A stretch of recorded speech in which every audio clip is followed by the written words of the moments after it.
I see. So you believe that this warning letter was sent by the Phantom Weasel? Absolutely. I've said it before and I'll say it again. The Phantom Weasel never acts as you expect. He must have faked his own death 10 years ago using a body double. Now that he's back, I'm sure the guards who worked on his case back in the day are in for a headache, but however this turns out in the end, the one thing it won't be is boring. Couldn't agree more. As a journalist, I'm gonna get a lot of mileage out of this one. Thank you, sir, for your time. Now, whom should I interview next? Huh? Hey! What a coincidence! Fancy meeting you here. Perfect timing. So, the Phantom Weasel's latest warning letter. What are your thoughts? Yeah, this is the first time we're hearing of this one. Could you clue us in? Huh? Oh, sorry. Yes, this case is from a decade ago. I guess you wouldn't know about it. Well, not to worry. You're in good hands because I'm a professional. The story goes like this. 10 or so years ago, a phantom thief became active in the court of Fontaine. Known only as the Weasel, nobody knew his true identity, and the authorities never managed to catch him. Wow, cool! He sounds like one of those mysterious night burglars that you read about in novels. Precisely. Well, except the part where they actually have a good reputation. Our Weasel targeted whatever people held dear, and no one was safe from his predations. He would just as soon steal a necklace from a rich merchant's safe as he would a toy doll given to a commoner child for their birthday. I know. The phantom thieves you read about in novels rob the rich to pay the poor, but this guy did not discriminate. Unsurprisingly, this didn't work wonders for his public reputation. Every man and his dog wanted to see him behind bars. Yeesh. So, did they catch him? Not exactly. There's a good chance that the Weasel would still be at large to this day if it hadn't been for an accident 10 years ago. A magician named Cesar fell to his death in a botched high-altitude escape performance. When the police went through his personal effects, they found a hoard of stolen loot and gadgets used for criminal activities. And that was how the Phantom Weasel's identity was revealed to all. Sure enough, thefts in Fontaine went down after Caesar's death. But today, 10 years on, the notorious thief has once again issued one of his warning letters and pasted it on the gate of the Opera Epiclese for all to see. I had to squeeze through the crowd this morning to get a photo as soon as I heard. Here, it's this one. So, this is the warning letter, huh? Let's see what he wrote. 3 days from now, when evening falls, I shall take from you that which you hold most dear at the Opera House, just as you did to me 10 years ago. This is, without a doubt, a clear declaration of criminal intent. After years of laying low, the Phantom Weasel is back with a vengeance. What once seemed like an open and shut case has been blown wide open again. But why has he re-emerged now, and what does he want? I sense an epic scoop, and I'm going for it. Uh-oh. If this thief will steal anything that other people value, does that mean even we might be targeted? Really? Oh, let him try. In fact, Paimon's gonna eat all her snacks right now. Let's see what he can do about that. Okay, the people have spoken. It's clear that the public are very concerned about the Phantom Weasel's reappearance. Let's see, I've got a photo of the letter, my interview notes. Yep, that should be enough to form the skeleton of my article. It does feel like something is missing, though. Something exclusive. Who should I interview next? I need someone with a more concrete connection to the Weasel. Is that who I think it is? Lyney! Magic, magician, Cesar! The Phantom Weasel! That's it! Let's go interview Lyney! You see, the original Phantom Thief Cesar was a magician too! And what do Phantom Thieves and magicians have in common? They both have an air of mystery about them. Perhaps there's a connection there. Are you serious? What sort of a deduction is that? Oh, relax. My journalistic instinct tells me that an exclusive news story is beckoning. Let's go. No time for delay.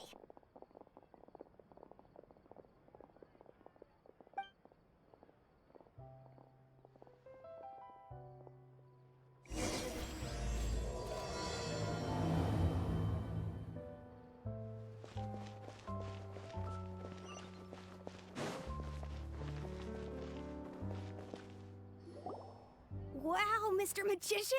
How did you know which card I picked? Oh, it's simple. Come closer and I'll let you in on my secret. Magicians have a special skill called telepathy, which means we can read other people's minds. Really? Then, what am I thinking now?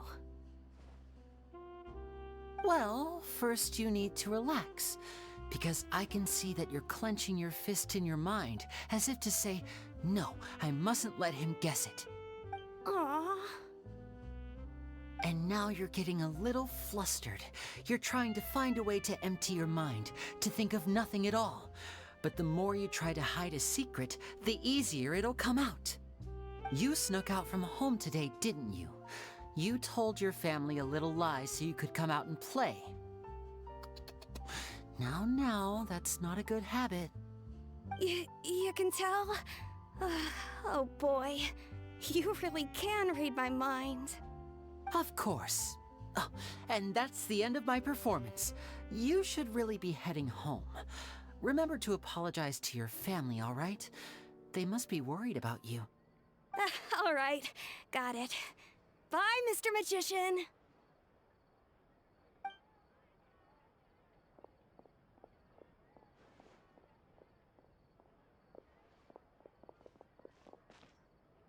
Hey, Lyney? Why, hello. We meet again. Are you looking for me? What's the situation? Well, why don't you guess, Mr. Telepathic? Oh, please. You didn't believe that spiel, did you? The power of telepathy is quite beyond me. I'm sure that child would beg to differ. Seemed like you were right on the money. That was nothing more than a little trickery. I made an educated guess based on his micro-expressions. That, plus the fact that he was the only kid here without his parents, and he looked as guilty as sin. He made it easy for me. You guys, on the other hand... Let me guess. Don't tell me you're here for the Phantom Weasel, are you? Wow, got it in one! Is this more of your trickery at work? Wait, really? No trickery this time. It was pure luck. His warning letter's been the talk of the town, so I figured that maybe you were asking around about that. Bingo! I plan on writing a column reporting on the latest news about the Phantom Weasel. So, Lyney, what are your thoughts on this infamous thief's reappearance? To be honest, it makes me angry. Angry? Why? You read his letter, right? The Phantom Weasel claims he's planning something in 3 nights' time at the Opera House. That's the night I'll be performing there. Huh. What are the chances? Wait a minute, you don't think he's after you, do you? Well, if he is, then his warning is clearly a direct challenge to me personally. And if he's not, then it's still going to be a huge headache for me. The mere mention of the Weasel's name is enough to scare people off. So once the contents of that letter get out, barely anyone will be showing up to watch my show. But I've been preparing for this for a long time. I'm not about to let him ruin my big day. This leaves me with only one choice. I have to expose the Phantom Weasel's identity before the show begins. Really? So what you're saying is, we might get to see a live duel between a famous magician and an infamous thief? Wow, this has exclusive written all over it! To be honest, I'm not sure if I'll emerge the victor. The Phantom Weasel is a notorious crook, infamous for his inscrutable methods. You're being far too modest, Lyney. I think your magic tricks are even more inscrutable than those of a thief. Thanks for the compliment, though I have to say I don't care much for the comparison. A lot of people liken magicians to thieves because we both have the ability to make things disappear without the person noticing. But there's an important difference that these people overlook. Allow me to demonstrate with a quick magic trick. Here, I have a flower, just an ordinary flower that was picked not long ago. Watch it carefully now. 3, 2, 1. It's gone! That's the question. Where did it go? Therein lies the difference between us. Thieves make precious things disappear, but only magicians make them reappear. If I could now invite you all to check your clothes, there might be a surprise in there somewhere.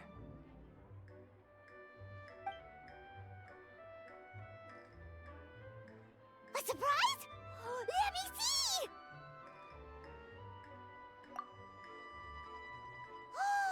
It's right there! But how? You haven't moved this whole time! What an outstanding trick! Sorry, Lyney, it seems that my previous praise was woefully inadequate. Clearly, magic is the superior art form to theft.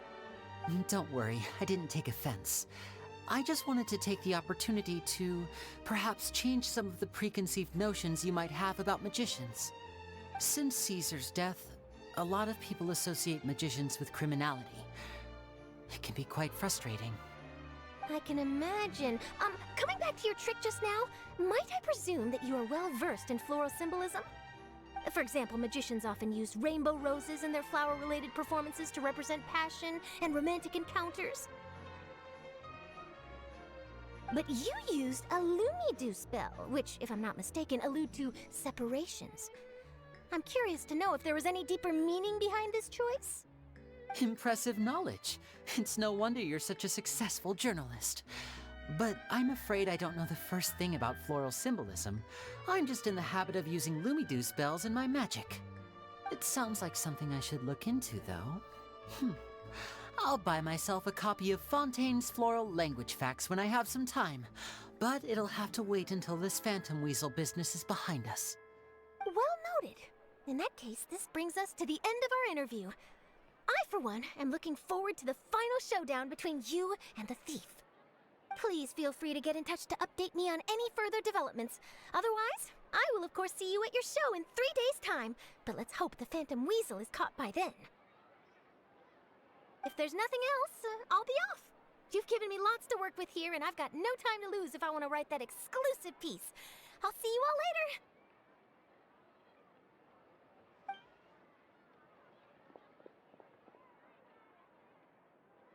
So, Lyney, are you gonna tell us how you did that flower trick now?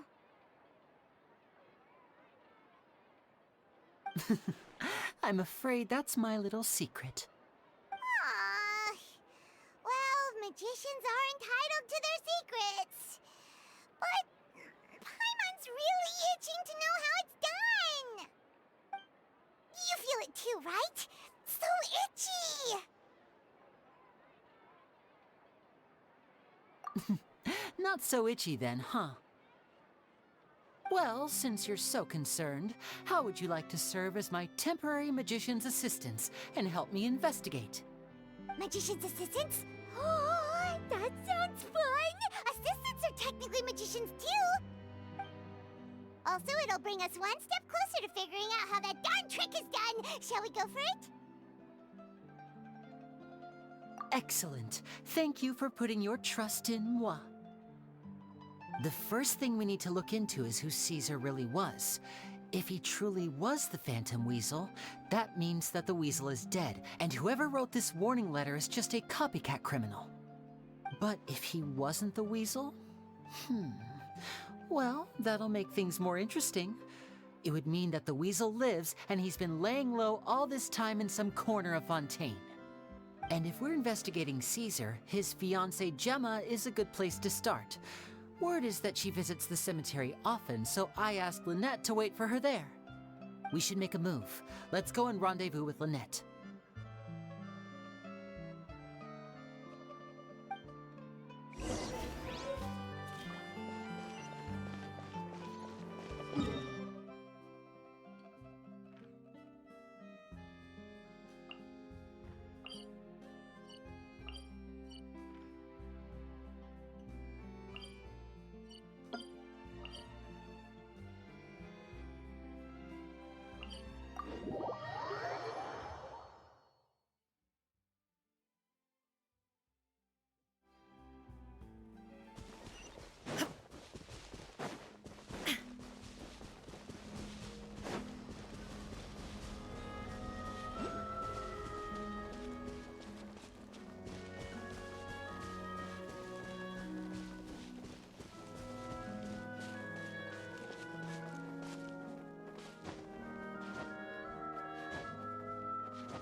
You took your time.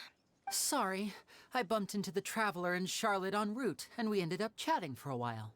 It's been a while, Lynette. We're working as Lyney's temporary assistants in the investigation of the Phantom Weasel.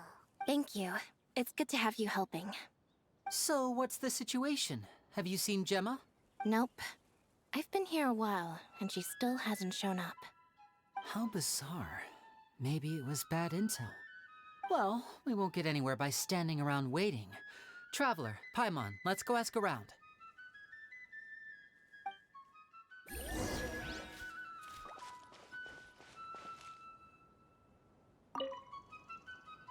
Excuse me, good sir. Do you by any chance know a Gemma? Gemma? You mean Caesar's fiance? Sure I do. What's this about? I'm just trying to get a hold of her because I need her help with something. I heard she comes here a lot. Yeah, she does. Poor thing. It's no secret why either. She's heartsick. Ever since Caesar passed away, she's been coming here once every week to clean his grave. Often she just sits there in front of his headstone, lost in thought. Sometimes she talks to herself. I asked her what she was doing once. She said she wanted to speak to him again. She knows he's gone and can't hear her from the grave, but she just likes to spend time there, telling her fiancé all about how her life is going. And she's been doing this ever since Caesar passed away? Oh, so 10 years. Wow. Their love must have been really strong. I'll bet. Caesar's reputation fell apart after his identity was revealed, so no one else visits his grave. Gemma's the only one who still thinks about him after all these years. I don't know if the mind lives on in the waters after death, but if it does, I'm sure Caesar must be grateful to have someone who remembers him fondly. If I'm honest, I think this is all so unfair to poor Gemma. Her fiancé was a low-life crook.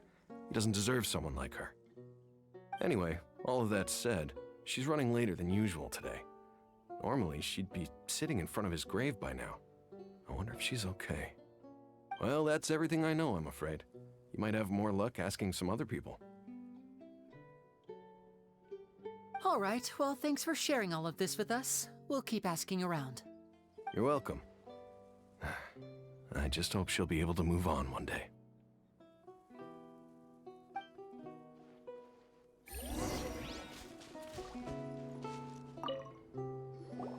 Did you hear the news? They're saying the Phantom Weasel's back. You're kidding. Wait, isn't he dead? I don't know anymore. All sorts of news flying around nowadays. I can never tell what's true and what isn't. But what if, just hypothetically, I mean, what if this weasel's the real deal and Caesar was framed? Called it.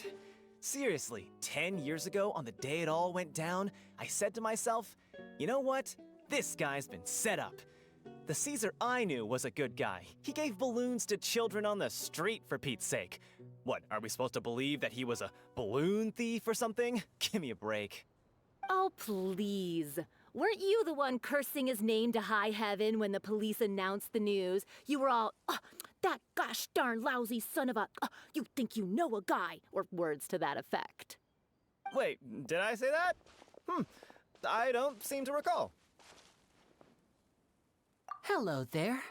Sorry for disturbing you, but I couldn't help but notice you were discussing the Phantom Weasel. We're actually quite interested in this topic as well, but we're struggling to get to the bottom of it. Do you think you could spare a moment to tell us a little bit about Caesar? You've come to the right people. Yep, I was there. Back when Caesar used to perform magic tricks on the street. He was a great magician. The best trick I ever saw him do was pop a transparent balloon, only for a whole bunch of doves to fly out from the inside. I was right up close and didn't blink or look away once. But for the life of me, I still don't have the faintest clue how he pulled it off. Really incredible stuff. I saw him perform too.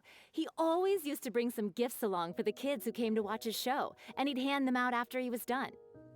Sometimes, he even got the kids to write their wishes down, and then he'd make the items on the wish list appear in his next show. Huh. He doesn't sound like such a bad guy.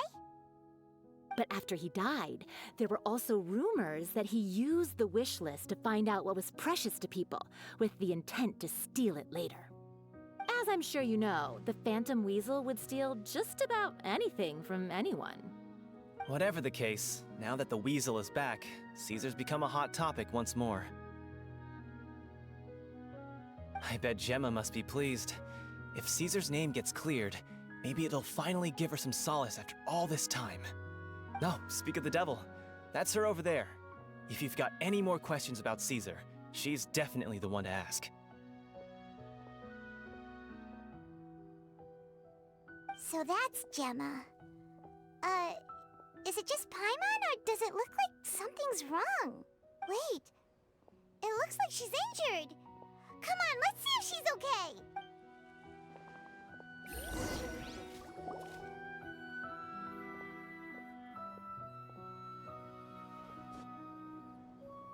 Hi there. You're Gemma, right? Who's asking? Don't be afraid, we mean no harm. It looks like you're injured. How bad is it? Thanks for your concern, but you didn't answer my question. Who are you, and what do you want with me? My name is Lyney, and this is my sister Lynette. My name's Paimon, and this here's the Traveler. We're investigating the Phantom Weasel. The Weasel posted a warning letter this morning. If he still lives, that means that Cesar was falsely accused. You knew Cesar better than anyone else. So if you're willing, we'd love to hear what you think about all this. I promise you can trust us. We won't hurt you. In fact, we'll do all we can to keep you safe. I never believed that he was the Weasel. Huh. I suspected as much. Okay, so going back 10 years, do you remember anything strange in the weeks leading up to the accident? Did Cesar have a falling out with anyone, for instance? No, not that I know of. Got it. All right, sorry for disturbing you. If you don't have any more questions, please leave. I want to be alone with him.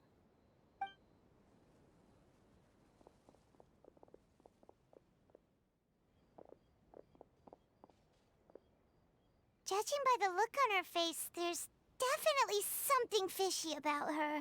She's lying. She definitely knows something. That's fair. We're just a bunch of strangers who showed up and started questioning her about things that happened a whole decade ago. It makes sense that she'd be wary around us. In any case, I doubt we'll get any further here, so let's call it a day. Meet me outside Hotel de Boer tomorrow, and then we'll start the next step of our plan.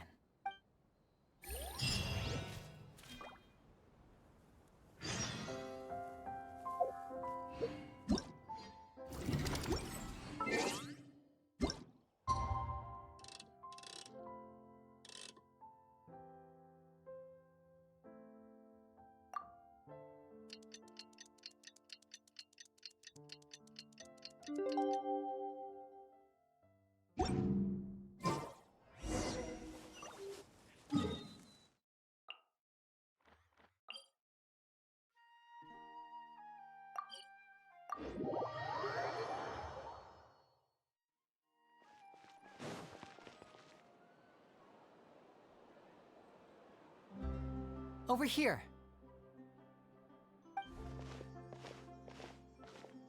Lynette's not joining us today? I've had her follow Gemma and see if we can make any inroads with her. They should be at a cafe right now. Still, I don't think that Gemma's likely to open up to us. So, we need a contingency plan. Today, we'll be looking into a guy named Lorenzo, Caesar's former pupil and assistant. When Caesar passed away, all the stolen goods discovered in his home were confiscated and returned to their rightful owners. But Lorenzo was the only one privy to all his magic secrets, and he inherited his craft.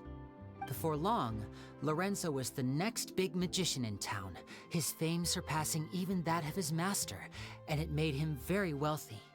He's since left the magic scene, though, and these days, he's a wealthy businessman with his fingers in a lot of different pies. I had to pull a lot of strings, but I managed to get him to agree to a couple of drinks with me. Be warned, though. I hear he's got a hair-triggered temper. We'd best be careful.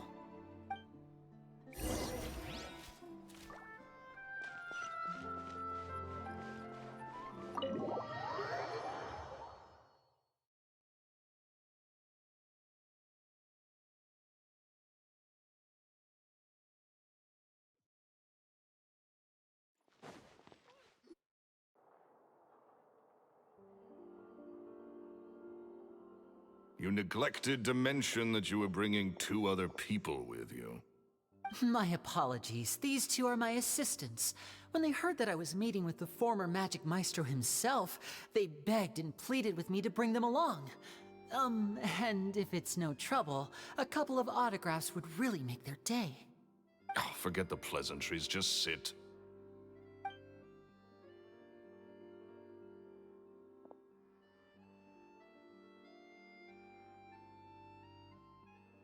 Get a load of this guy. Forget the pleasantries, he says, but he looks pretty happy about Lyney stroking his ego. I only agreed to meet since we're both magicians. Do me a favor and cut to the chase. I have more important things to do than drinking. Much obliged, sir.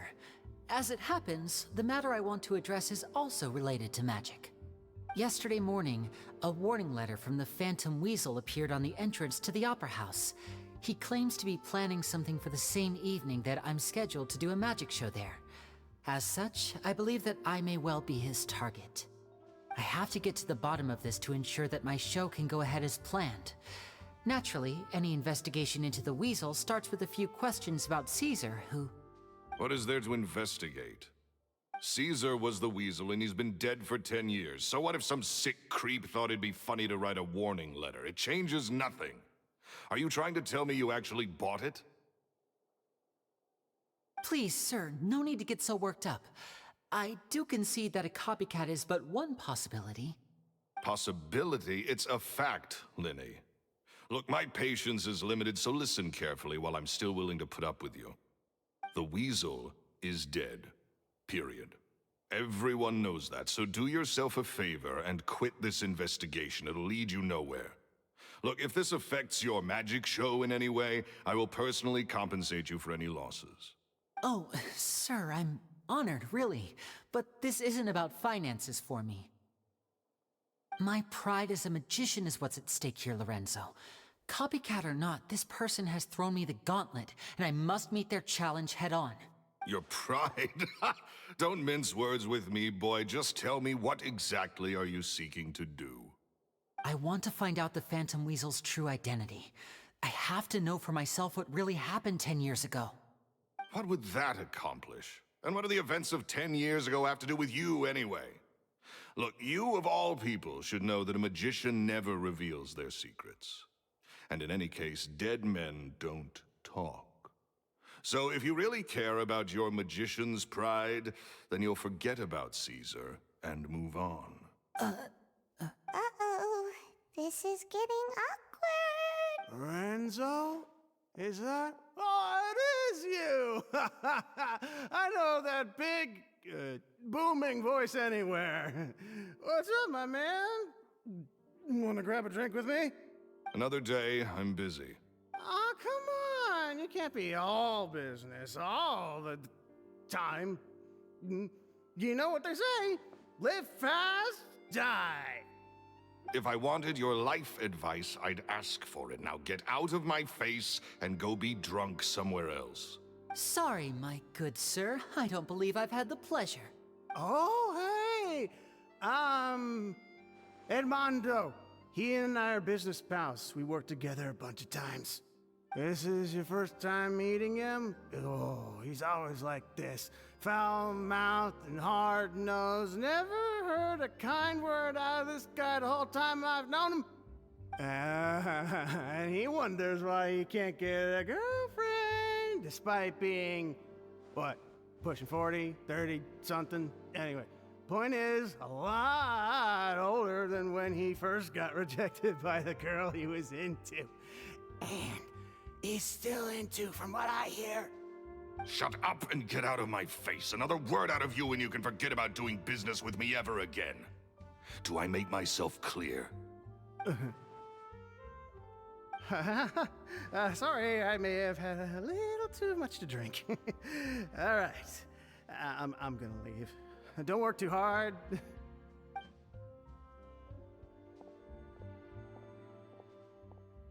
I think it's high time I made a move as well.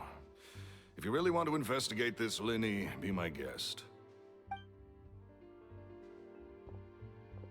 But if nothing good comes of it, don't say I didn't warn you.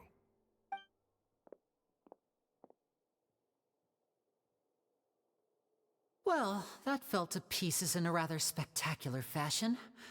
Any thoughts? Totally. And what was all that about compensating you for your losses?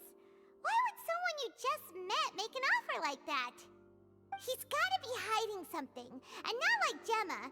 She was a little suspicious, but this guy's definitely covering something up.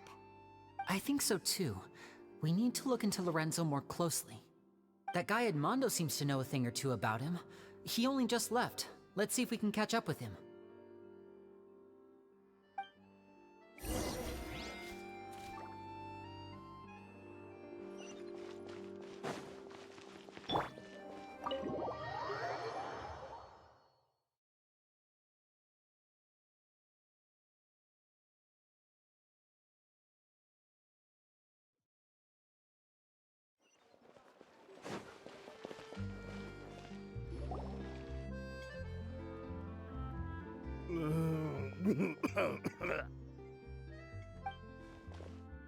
You okay there? Who are you? Oh, it's you guys. Don't worry about me. I must have had one too many. I just need to ride it out. I said way too much back there, didn't I? Yeah, I nearly talked myself into complete financial ruin. Note to self, no more drunken chats when Lorenzo's around. So, he was serious about threatening to cut you off? Ugh, Paimon knew he was a bad egg. Hey! Keep your voice down.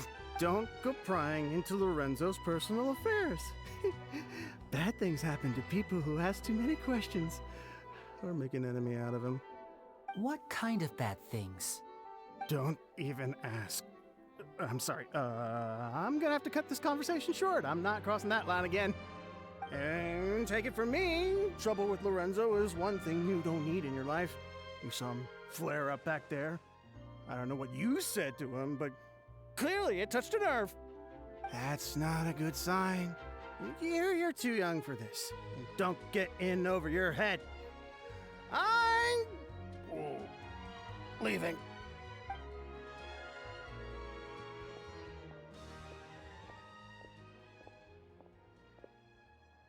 And there he goes. What do we do now, Lyney? Shh! I think we're being watched. Someone was listening in to our whole conversation. Don't say anything and don't look back. Any altercation in the city will attract the guards. We'd better take this elsewhere.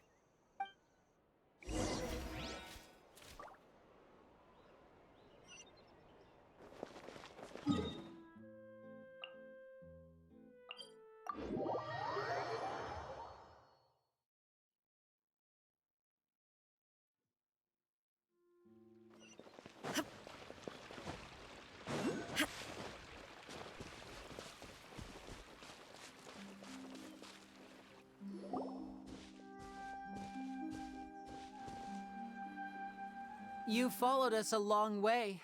Why don't you come out and introduce yourselves? So you're Lyney. And where's your sister? Ain't she with you today? Save us the trouble and go fetch her for us. Let's not drag this out. Paimon doesn't like the tone of your voice, mister! Who sent you, huh? Save your questions, missy. You ain't gonna need answers where you're going. Capiche? Looks like we can't avoid this fight. Now, I'm not the strongest fighter, so I hope you're ready to back me up. Don't worry, we got this!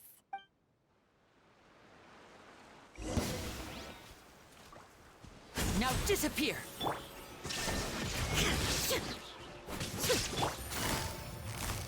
Quietly now. Go as well!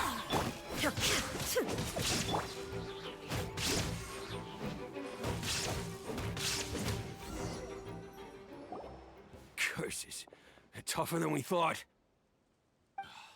Vision wielders are always trouble. Intimidation ain't gonna work like it did on the lady. Come on, let's scram! Hey, wise guys! We ain't through with you yet! Oh, they got away! Did you catch what they said just before they left? Something about intimidating someone else. Sounds like they just wanted to rough us up as a scare tactic.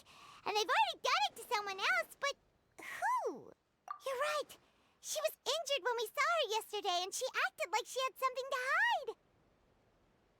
Maybe she was too scared to tell us the truth because those guys had threatened her. Well, if that's the case, she should be more willing to open up to us once she learns that those thugs won't be bothering her anymore. Let's head back to the cafe and see if we can get any information from her.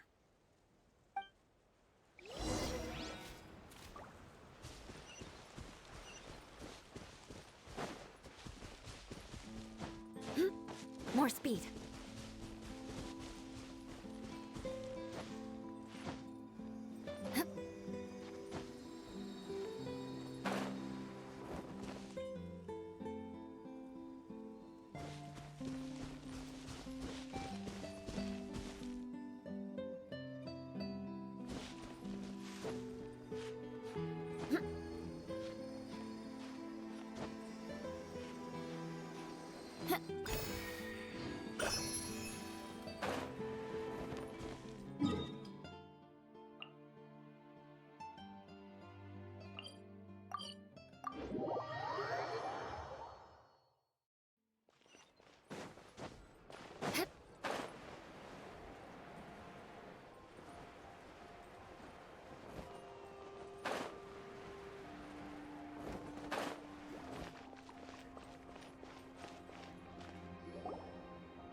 Gemma? You again. What is it this time? We just ran into the men who've been threatening you, and we gave them a taste of their own medicine. So, you can relax now. We're here to protect you. What? Why? I didn't tell you anything. Why would they come after you? Sounds like they're no strangers to you. That's putting it mildly. I know them all too well, and I hate them with every fiber of my being.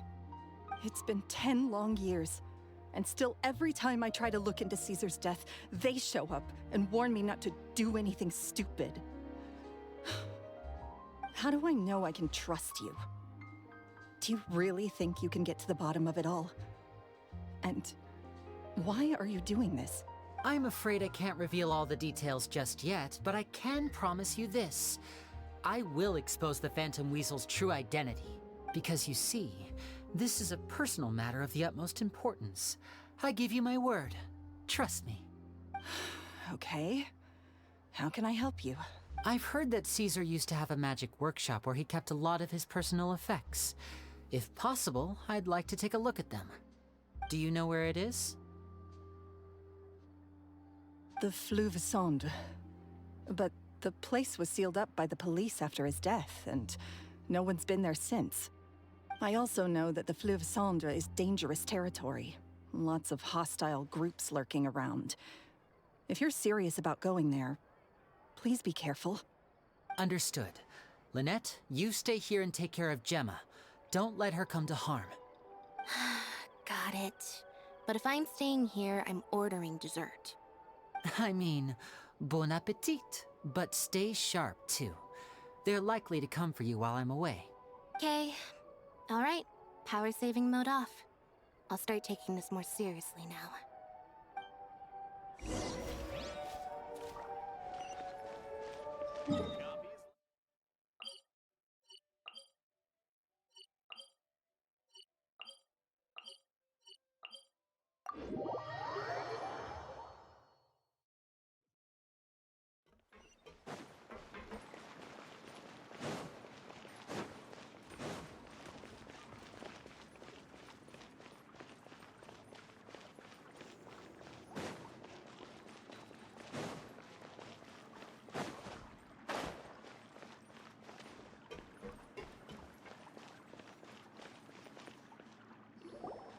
If Gemma gave us the right location, then the workshop should be right nearby.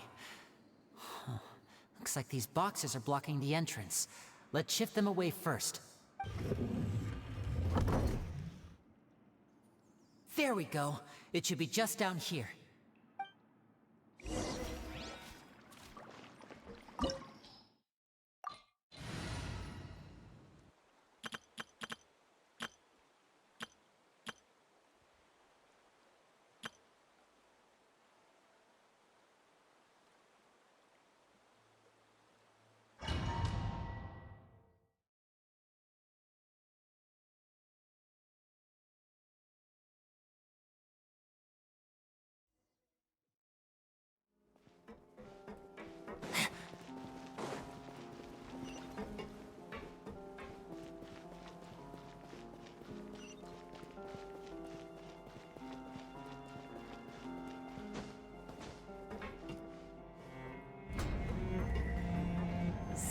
This was Caesar's workshop. Nothing suspicious here, just normal magic props. Let's head in further. What was that? Oh, is this one of Caesar's gadgets? Guess we must have triggered some sort of device.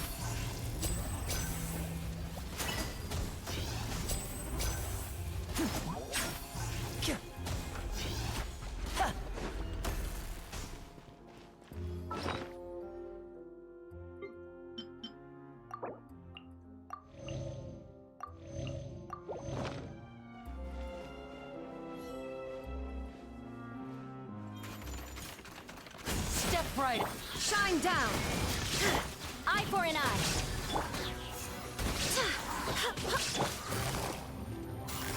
Gotcha! I swear by my sword!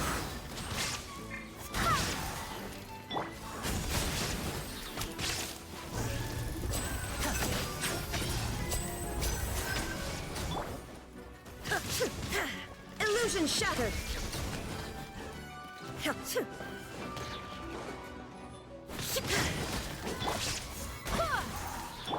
Now disappear! Shine down! Busted! Whoa. Look. The doll in the box is glowing.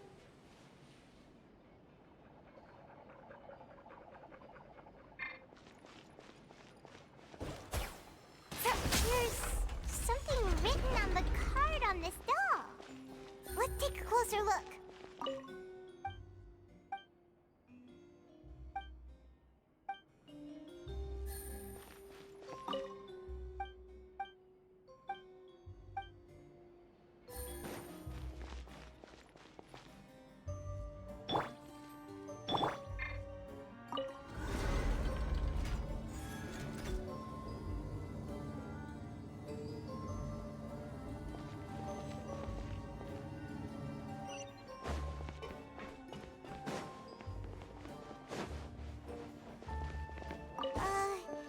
These magic boxes are moving. What do we do? One of them looks different from the rest. Let's investigate.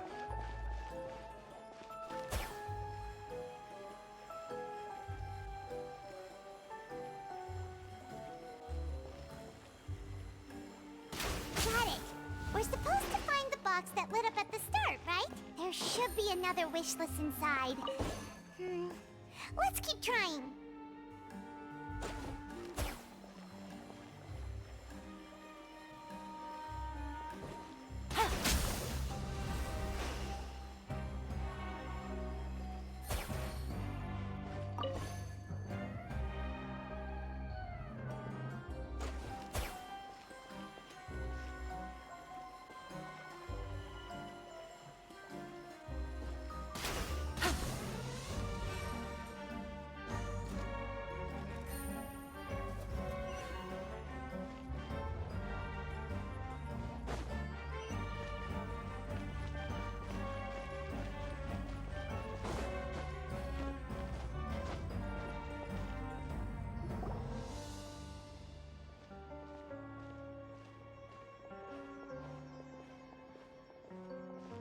That's weird.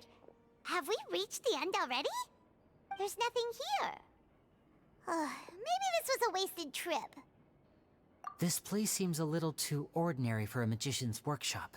There's a distinct lack of mystery. We've triggered quite a few devices on the way here. I'm starting to wonder whether Cesar built this whole place as one big, elaborate magic contraption. If so, then there must be more to this place than meets the eye. Maybe a hidden room somewhere. Aha! If I just move this book, then hopefully... and... presto! A secret passageway! How did you know? I'm a magician too, and apparently great minds really do think alike. Looks pretty big inside. Let's head in and take a look around.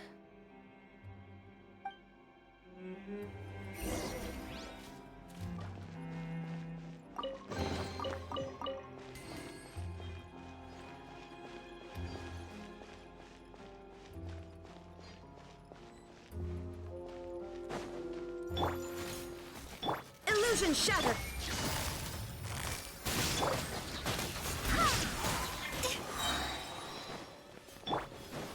Step right up! There is no escape! I condemn you!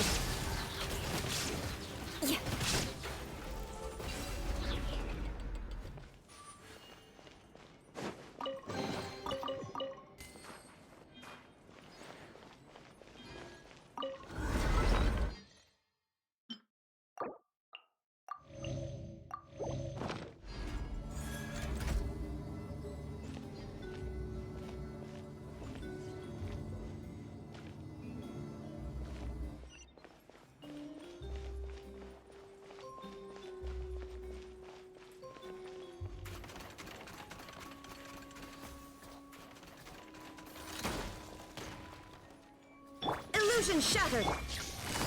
Gotcha! Rack and ruin!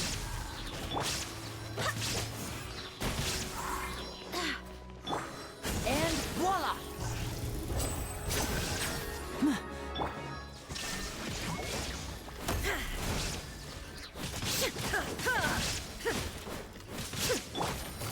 Busted! Go as one!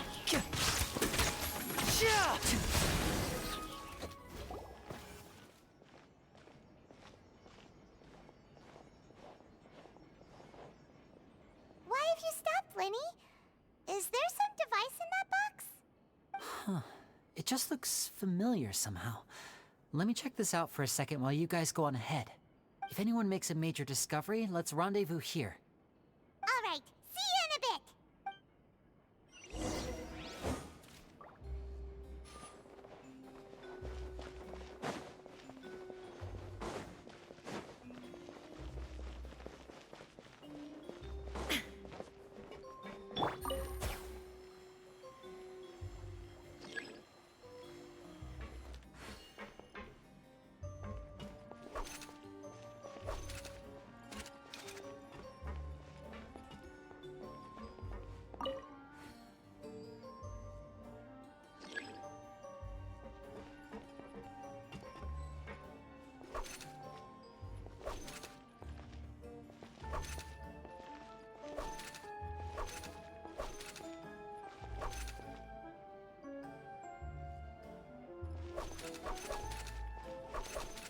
Oh, seems like we can't step on the same tile twice.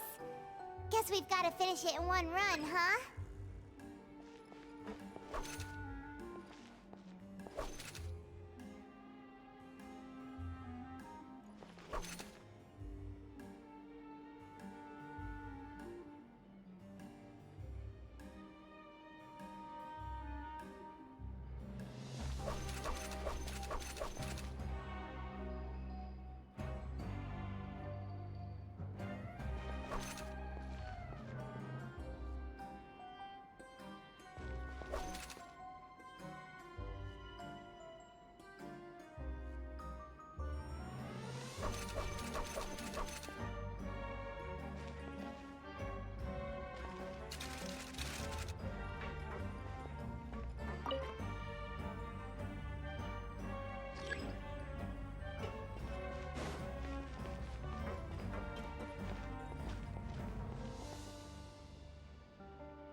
bookcase is full of Caesar's own notes.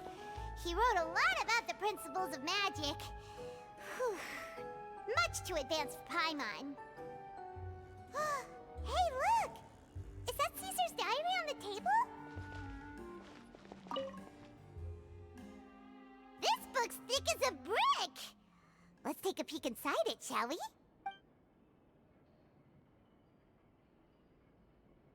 At one of my shows a few days ago, a child asked me how I pulled candy out of my hat. As a joke, I told the kid that the hat has a built-in wish-granting machine. Next thing I know, today a whole bunch of kids were pestering me to pull all sorts of things out of the hat. So I told them another white lie. The machine needs time to power up, but in the meantime, you can write your wishes down. Well, they took me up on that offer, enthusiastically. As I write this, I've only just got back from running around all over town, buying the things they wanted. Boy, are my legs sore.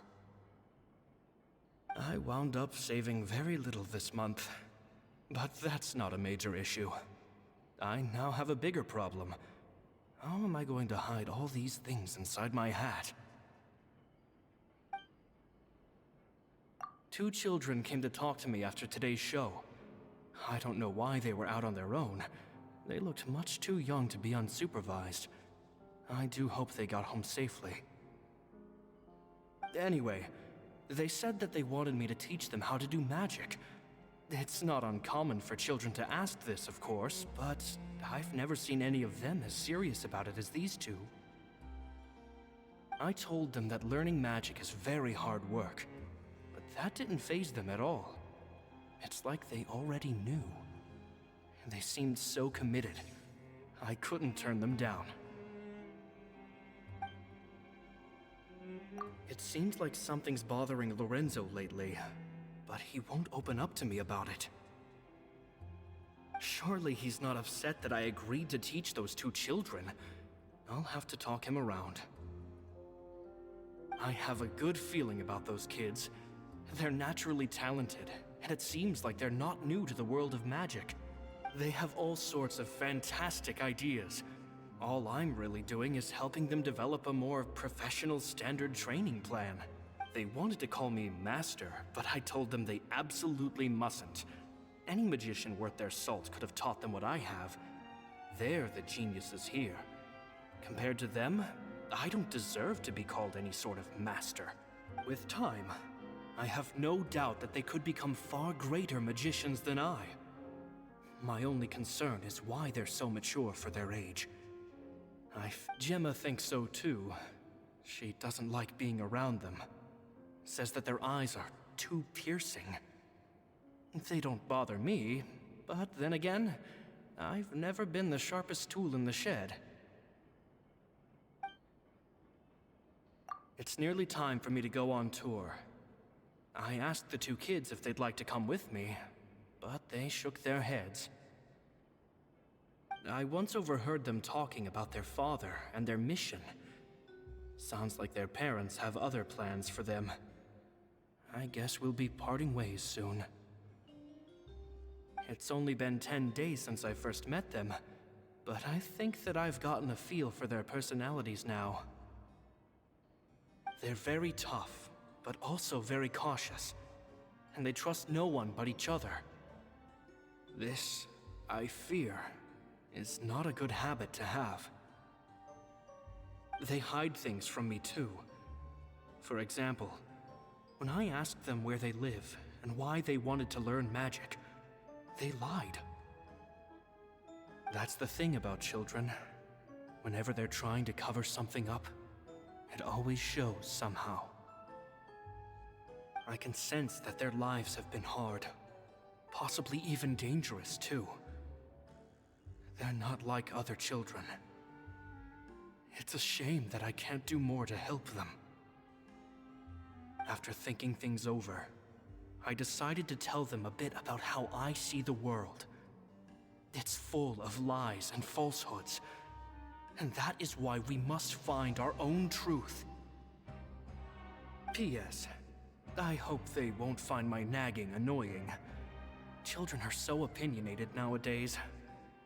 Will it do them more harm than good for someone they've only known 10 days to lecture them like that?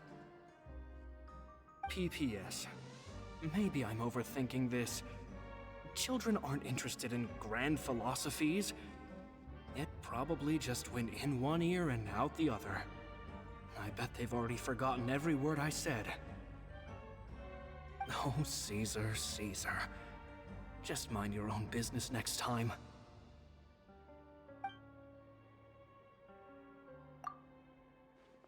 Two magic geniuses with a father and a mission, huh? Sounds a lot like he was writing about Lyney and Lynette, don't you think? So did they meet Caesar when they were kids? Let's go ask Lyney!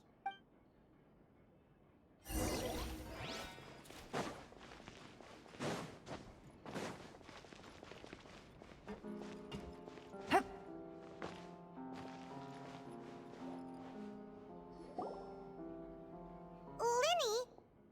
Shh, hold that thought. As I expected, there's a lot of fishy things going on in this place. Fishy? Uh-oh, what have you found? All in good time. Before we go over our new leads, I want to tell you how a high-altitude escape is performed. First, the magician slots themselves into a magic box in full view of the audience. The box is then suspended high in the air, and a short while later, the base automatically opens. At this point, a dummy will fall out of the box, but it looks real enough to grab the audience's attention, and they start wailing and screaming. Meanwhile, the real magician, who has by now blended into the crowd, waits for a good moment to make their appearance and put on a hysterical performance. Oh no! Is that me? Did I just fall to my death? Very vivid description. Paimon can really picture it. And then what? The audience's gaze then turns to the magician, and by the time they realize what's happened, the dummy has vanished, as if everything that just happened was some sort of shared illusion. Of course, that's just how I think the process should work, theoretically speaking. The inventor of this trick never performed it successfully. When the box opened, Cesar was the one who fell out, and not the dummy. He fell right to the ground from the highest point of the opera house. No one could hope to survive that fall, not without a vision at least. And no one else has ever attempted this trick since. My understanding of how it works is just based on what I could gather from his notes and the relevant gadgets here in his workshop. So Caesar's famous high-altitude escape has never been done, huh? Paimon was about to say how cool it would have been to see it in person, but if it's that dangerous, it's probably for the best that no one else tries to do it. Wait a second. So if a dummy's supposed to drop out of the box, then where does the real magician go? How does he get out? Glad you asked. That brings us to the secret of said box. This box right here is the one that Caesar constructed himself to use in the performance, and it's not as simple as it looks. Inside, there's a device that only the magician himself would know about. Once the magician's inside and the box is lifted up into the air, the audience's view of the box is fixed at a certain angle. From where they're standing, they have a clear view of the front, sides, and bottom, but the back and the top are now no longer visible. At this point, the magician presses a button inside the box, opening a secret door out of view. He then escapes through this trapdoor onto the opera house roof, waits for the dummy to fall and distract the audience, and quietly returns to ground level. That's way simpler than Paimon imagined. Even Paimon could probably do it. Well, there's a little more to it than that, of course. The hardest part of this trick is controlling the audience's mood and reactions. That takes an exceptional degree of showmanship. There's the falling dummy, the miraculous reappearance, the pompous performing. Maybe the magician would even have themselves tied up before it begins to strengthen the impression that there's no escape. Many days and nights of careful research and painstaking practice would have gone into this, all culminating in a performance just a few minutes long, but one that still manages to transform the shock and grief of a tragic accident to the joy and laughter of a mesmerizing magic trick. Cesar was a highly accomplished magician. But unfortunately, even he didn't manage to pull it off. did it go so wrong? You said you found some fishy stuff here. Have you figured out what really happened? I can make a pretty good guess. I looked into the case files. The magic box Caesar was using at the time of his death had the secret button I mentioned positioned on the right-hand side. And, sure enough, he always used his right hand as his dominant hand in public. Okay. Nothing suspicious there. But here's the strange thing. Most of the devices in this workshop have the mechanism on the left-hand side, including this box right here, which leads me to believe that Cesar was in fact left-handed.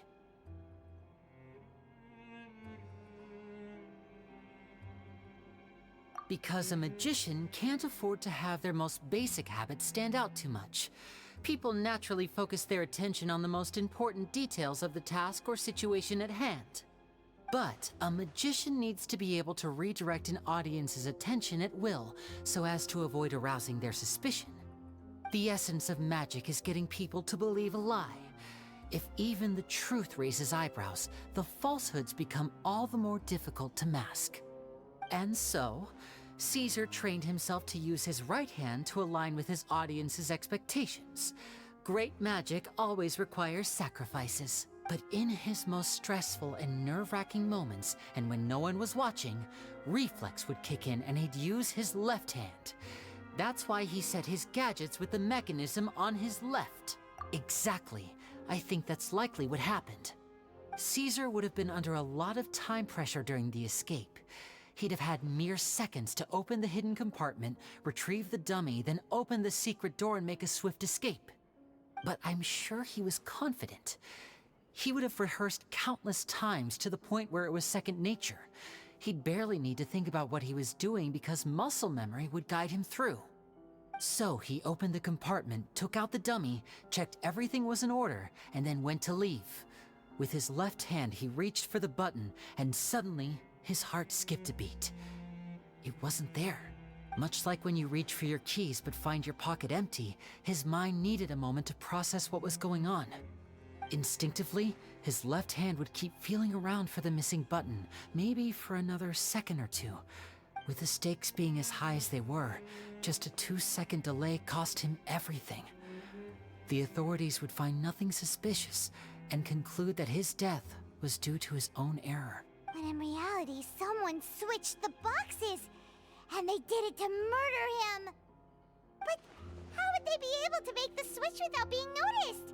That would be difficult to pull off, no? It would have to have been someone who knew that he was left-handed, and who could move his props around without arousing suspicion. Someone who was always by his side. Isn't that right, Lorenzo? You just couldn't let sleeping dogs lie, could you? There's not a lot of people who'd go to all this trouble for some magician who died 10 years ago. I didn't want to have to do this, you know.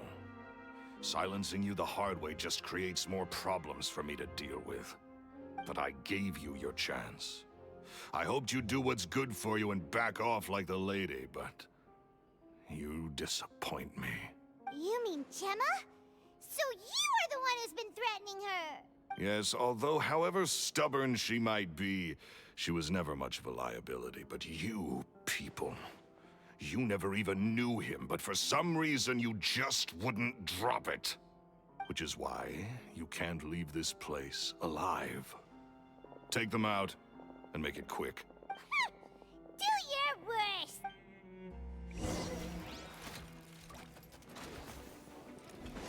Step right up! There is no escape!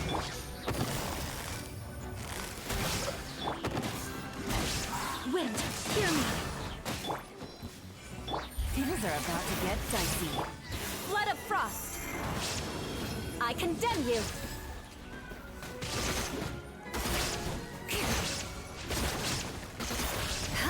Shine down!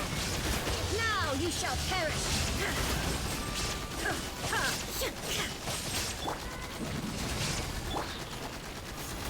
Barbados, guide us! And voila! Here comes the finale!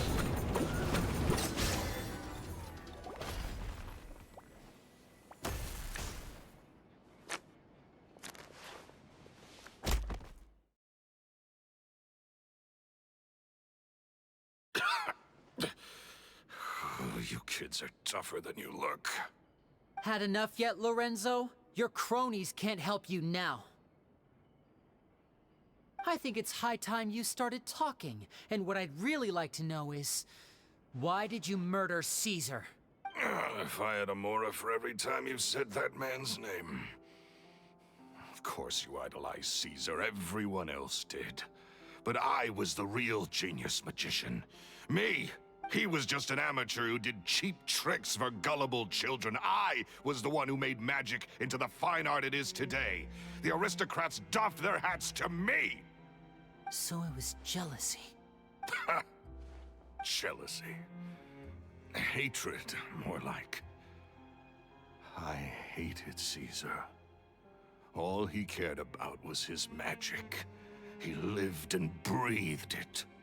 He poured everything into his street performances and his stupid tours like it was just a hobby to him, never bothering to think about Mora. What sort of fool devotes their life to the art of deception and never has a Mora to show for it? But the people loved him, didn't they? Oh, how they looked up to him. No one gave me a second look. All I ever heard was, "Oh, your master's amazing, isn't he?" Amazing. Yeah, so amazing that he was completely broke. Every other apprentice was living it up at their master's expense, but no, not me. I put in all the work, mastered all the skills, and it brought me nothing more than the life I already had. He forbade me from using magic to trick people out of their Mora. There was nothing he hated more than that. And with his reputation in Fontaine, it was too risky for me to go it alone. As long as he was alive, if I dabbled in my own brand of money-making magic, he would expose me, and it would destroy me. I had to kill him. There was no other way. He had to go. And this was your only motive? It was reason enough. What other motive would I need? Well, I was under the impression that there might have been other factors at play. For instance, maybe you were in love with Gemma, but she was engaged to Cesar. In love with Gemma? Don't be ridiculous. Guess I was wrong about that then. Next question. Are you the Phantom Weasel? I am. Cesar was so strict with me. He insisted that his way was the right way, that the sole purpose of magic was to bring joy to the world. I never bought into any of that. I was more interested in the practical value of magic. Sure enough, it helped me fill my pockets with all kinds of valuable treasures. Oh, yeah! Charlotte told us that the weasel would steal whatever people valued, no matter how much it was worth. That's just how it looked from the outside. What would any thief want with second-rate loot? I've only ever targeted high-value items.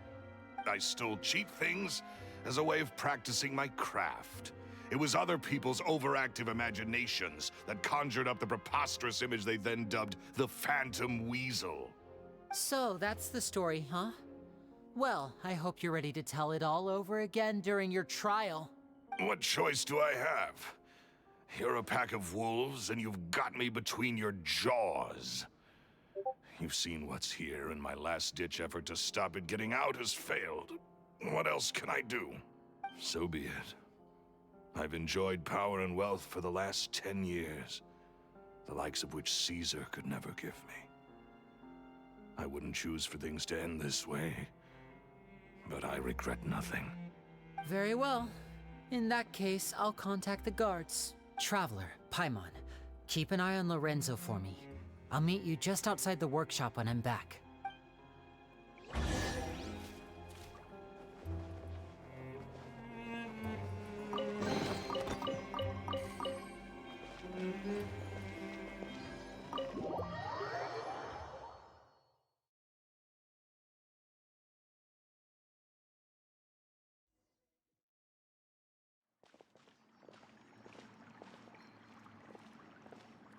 Lyney has told me the whole story. Lorenzo, do you confess to the murder of Cesar? and to framing him for the Phantom Weasel's crimes? Look who's finally developed a conscience. What kind of disciple murders their own master? I hope it was worth it, because there'll be hell to pay.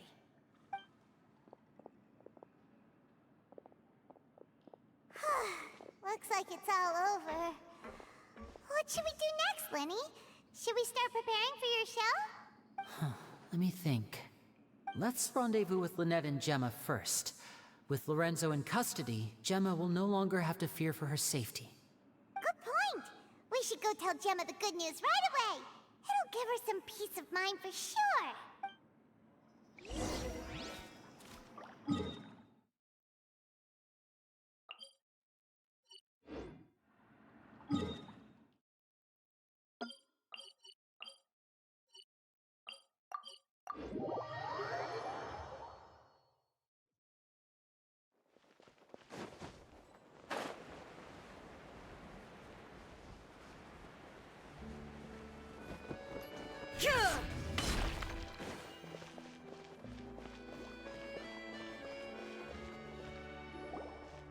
Ah, you're back. You were so quick.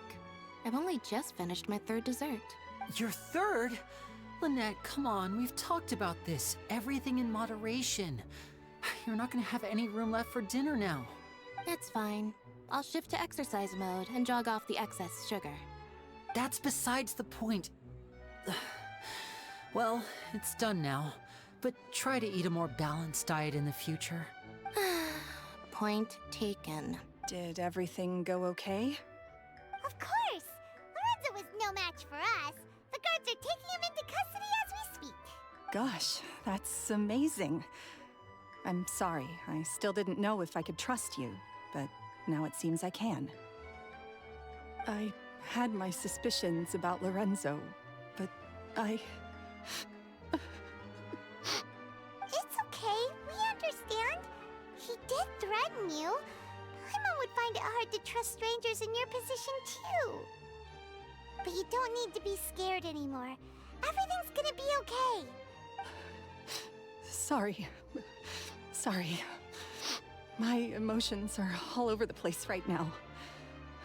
I've been waiting for this day to come for so long. I always wanted to report Lorenzo. He took all of Cesar's property, which I found suspicious. But I had people watching me all the time, so I couldn't risk looking into it. I was so afraid. I was scared he'd do something terrible to me, and then no one would be left to visit Cesar's grave. So I never had the courage to speak out. Thank you all. Truly. Thank you so much.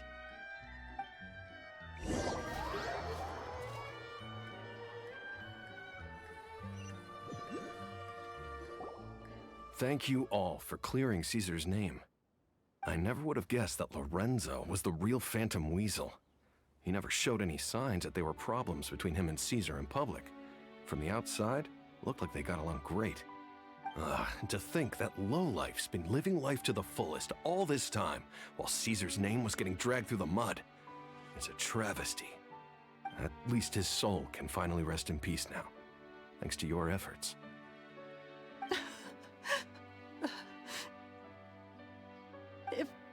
If only I'd realized before it was too late. Don't blame yourself, Gemma. This isn't your fault. Yeah, you still have the rest of your life to live. Caesar wouldn't want to see you spending it feeling guilty. Cheer up, Gemma. My brother's doing a magic show at the Opera House tomorrow evening. Would you like to come along? It might raise your spirits. This show will be a special one. We're holding it in Caesar's honor. In Caesar's honor? Really? Oh, thank you. I'll be there. Great. We'll see you tomorrow evening. Traveler, Paimon, don't be late. Don't worry, we'll be there. No way are we gonna miss out on a free magic show. Wait, Paimon feels like we're forgetting something. Oh yeah, Caesar's diary! We never found out if the two kids Caesar taught magic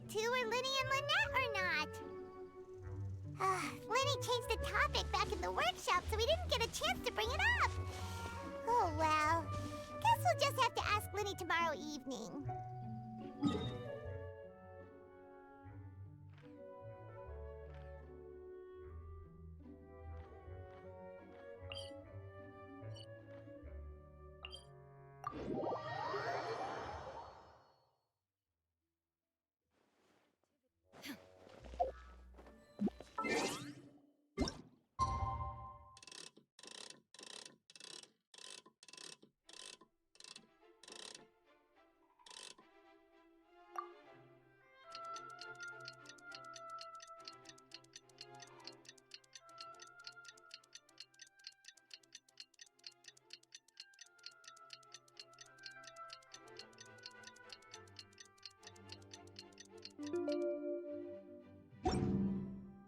The world remains constant over the centuries, but human life is like the dew at dawn, or a bubble rising through water.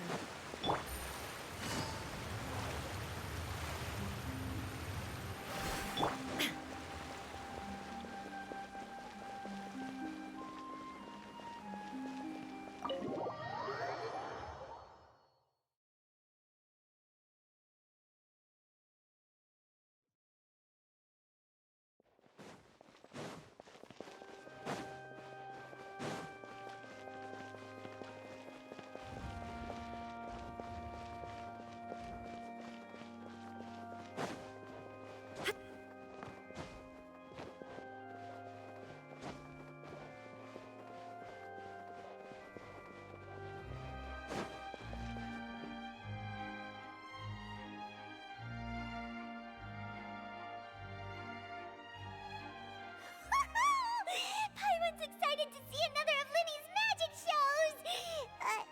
Wait. Lynette, shouldn't you be on stage by now?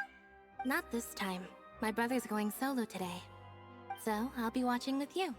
Good evening, ladies and gentlemen. I hope everybody's ready because the show is about to begin.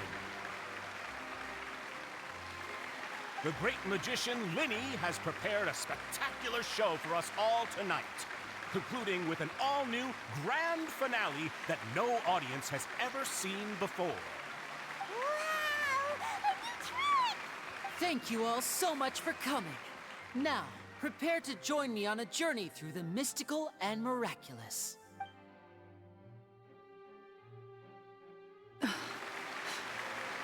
Exciting stuff, isn't it? Yes, it's just... It reminds me of him. No wonder. Cesar was a famous magician too. So, how did you two first meet, Gemma? Well, I was out on the street once, and I saw him performing for little children. Children love magic, because they're willing to believe in things that can't be rationally explained. Cesar had this amazing way of bringing them into a dreamlike world. And somehow, I felt drawn to him too. So I went up and asked him to do a trick for me. Aw, that sounds so romantic. What trick did he do? It was with a flower. He took it in his hand, snapped his fingers, and it magically appeared on my head. I was so happy that day. No one had ever given me a flower before that. Oh, that's so cute! Actually, now that you mention it, Lyney's done that one before. Is that right? Then I suppose he's a romantic at heart, just like Cesar. So let's treasure the time we have with him. After all, you never know when the people dearest to you might be gone. That's right. It's all over now. Paimon doesn't really know how to comfort you, but at the very least, no one's gonna be intimidating you from now on. You can breathe easy at last, right? Right. Yes, you can breathe easy now, Phantom Weasel. See? Even Lynette says... Wait, what? The Phantom Weasel? Lorenzo escaped? Where is he? What do you mean, Phantom Weasel? As Lyney once said, a performer's job is to commit fully to their role and put on a flawless performance for their audience.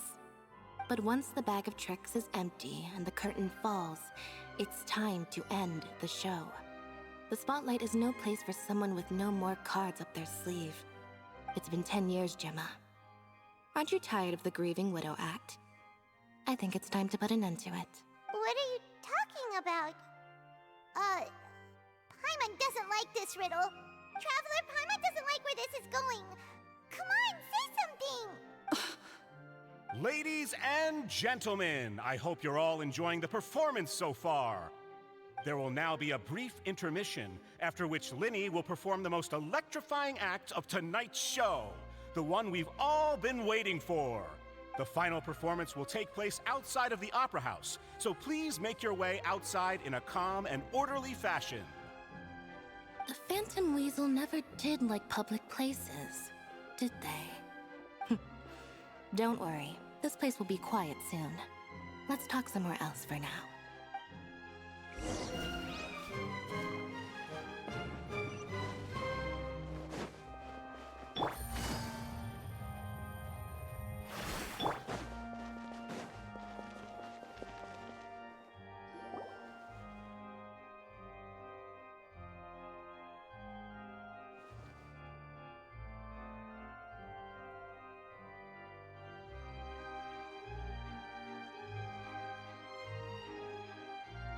Dear me, this is awkward, isn't it?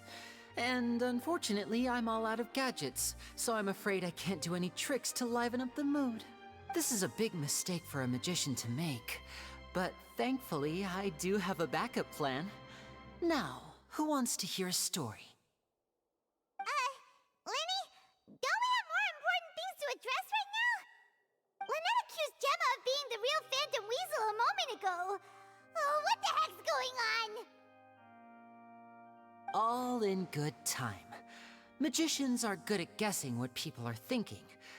I know the questions you want to ask. And as it happens, the story I'm about to tell might answer a few of them. Really? Well then, let's hear it! Paimon's dying of curiosity here! Let's go back to the very beginning. A decade ago, when the Phantom Weasel was terrorizing the court of Fontaine. She never missed a target, never left a trace, and no treasure was safe from her thieving hands. But as her infamy grew, so did the readiness of the police, and her opportunities to act became ever fewer. Every day, she ran the risk of being exposed for who she was. Of course, she could not simply take this lying down, and before long, she found her ticket to freedom. She would create a scapegoat, a false weasel to close the chapter on her behalf. After weighing her options, she set her sights on a renowned magician, Cesar. After all, magic and theft shared enough similarities for people to buy the story when the truth came out. So then what? Being the master deceiver she was, the weasel easily earned Caesar's trust. Now, all that remained was to frame him for her countless crimes. But as she was considering how to make her move, she noticed Caesar's aggrieved pupil, and a new thought entered her mind. Maybe I don't need to get my hands dirty after all. At her encouragement, Lorenzo tampered with Caesar's magic box, causing him to fall to his death. Afterwards, Lorenzo seized his master's property, and the weasel set about tarnishing Caesar's reputation. Two co-conspirators committed the perfect crime.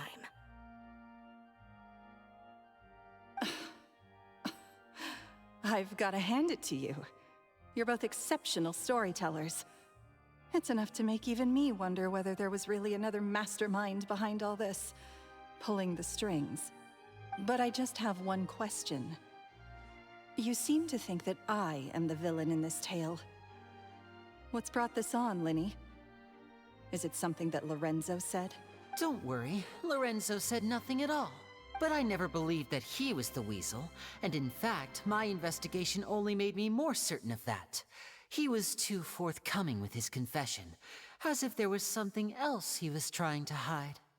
How disappointing. So you'd sooner trust Lorenzo than me, even without a shred of evidence? A magician is an expert at playing the audience to get the result they want. And I have no doubt that you, Gemma, are equally talented in this regard.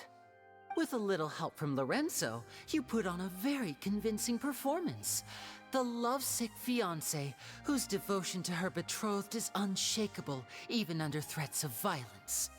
Cesar was maligned and hated by all for 10 years, but you? Everyone sympathized with your plight.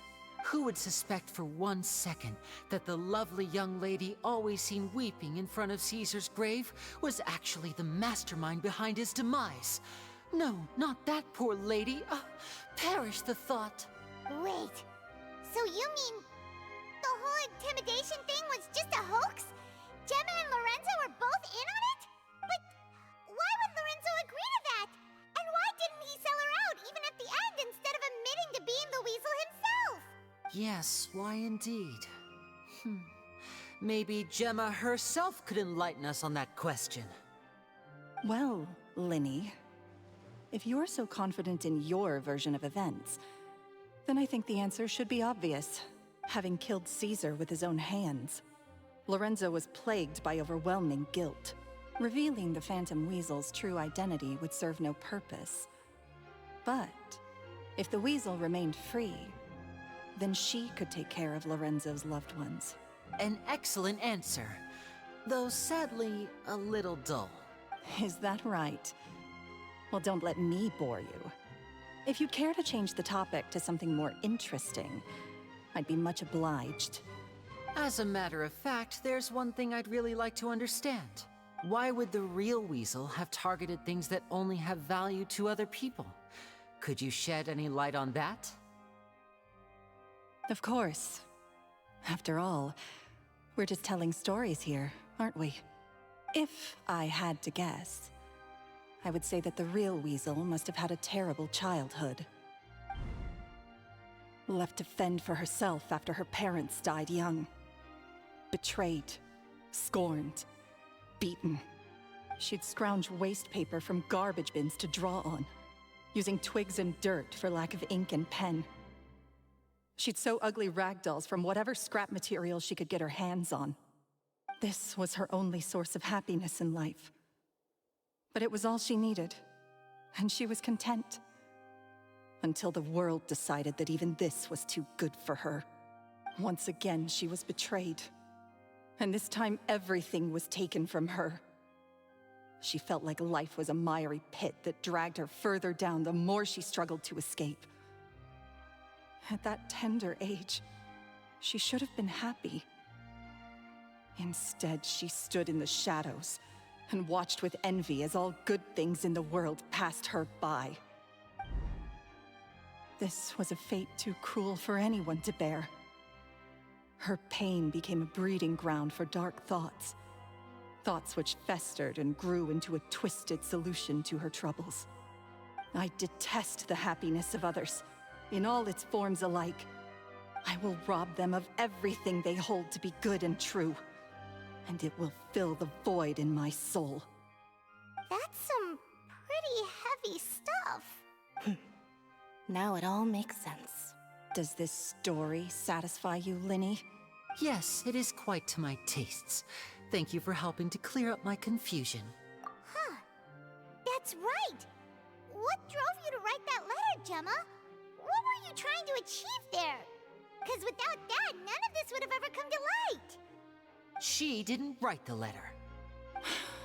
After 10 long years, I'd hoped that the Phantom Weasel would be consigned to the history books by now. But it seems like someone still wasn't ready to let her finally be at peace. Lyney. Or should I call you the Phantom Copycat now? You were the one who posted that letter outside the Opera House. But why? Very sharp, Phantom Weasel. Still as shrewd as ever. Well, no need for me to be coy about it. Our goal was to clear Caesar's name. The most straightforward way to change the public's impression of Caesar was to force the Weasel to show themselves. That's it? You had no other agenda? Of course we did. We made it quite clear in the letter, I believe. I shall take from you that which you hold most dear, just as you did to me 10 years ago. 10 years ago? You mean Caesar's death? You met him? Wait. Oh, I get it. You were those two obnoxious kids. It's been so long, and you're all grown up now. I didn't recognize you. He taught you magic back then, didn't he? For what, 10 days or something? And you went to all this trouble. Why? Because you feel like you still owe him something? We remember all our debts, however great or small. 10 years ago, Caesar's reputation was torn to shreds, and his legacy was thrown out. 10 years on, and no one cares what the truth is anymore. But we did not forget, and so we came to find you. And? What exactly did you take from me? I'm still standing, as you can see.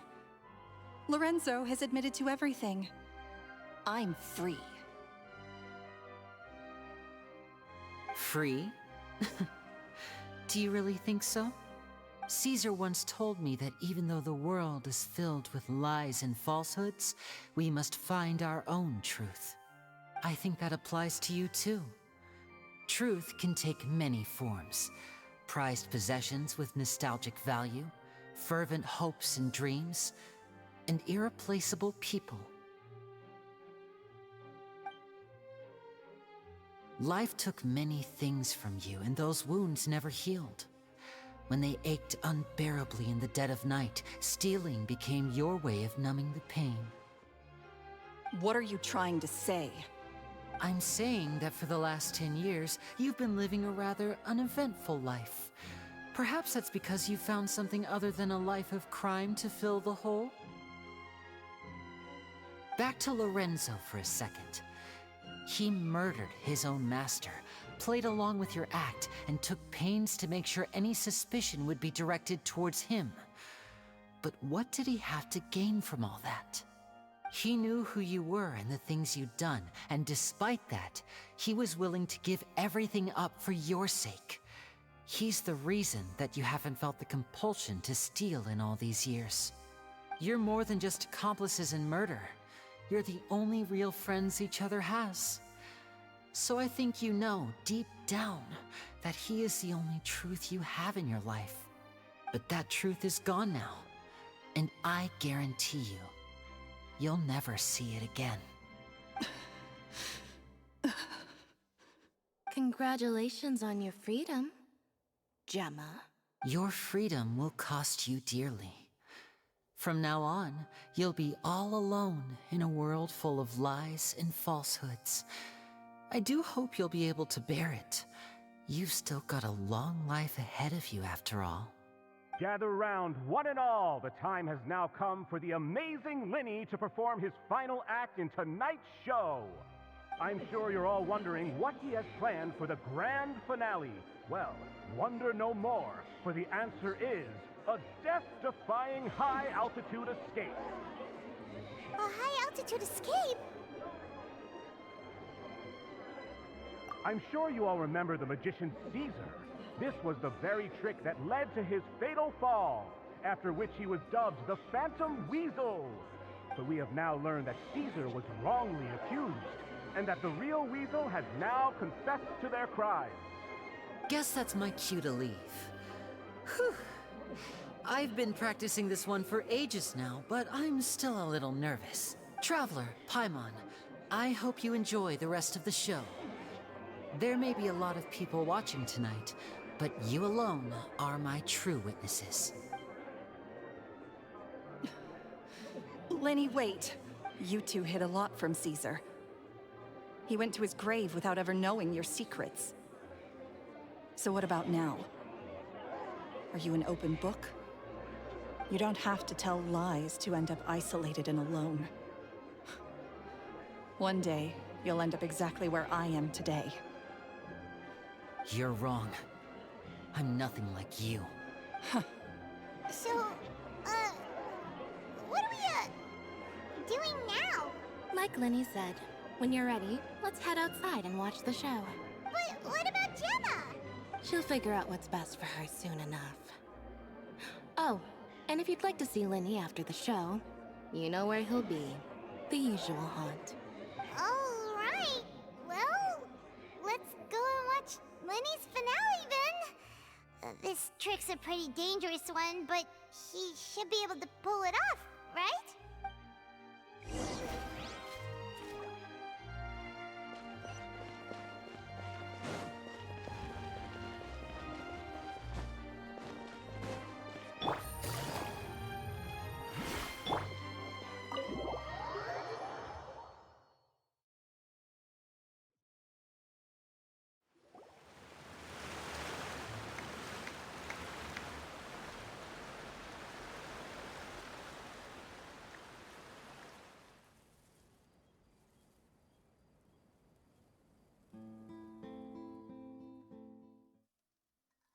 Magic should be mysterious, surprising, and defy logic.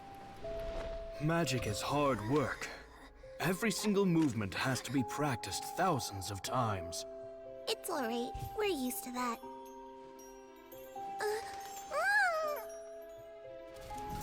We're sorry.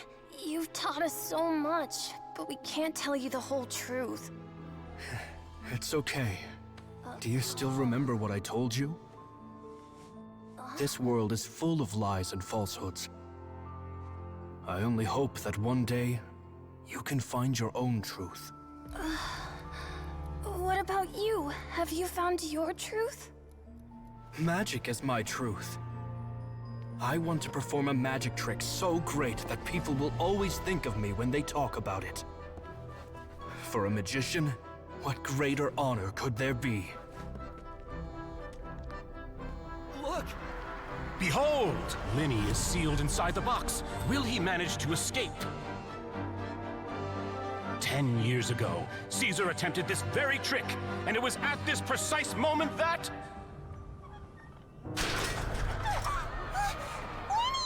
Watch out!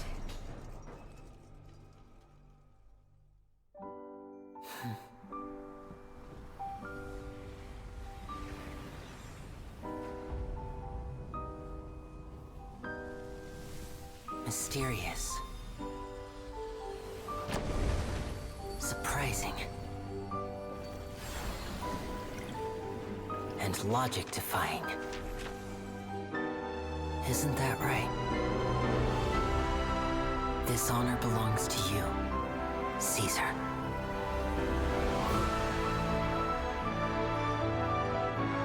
I'm just sorry it's a little late.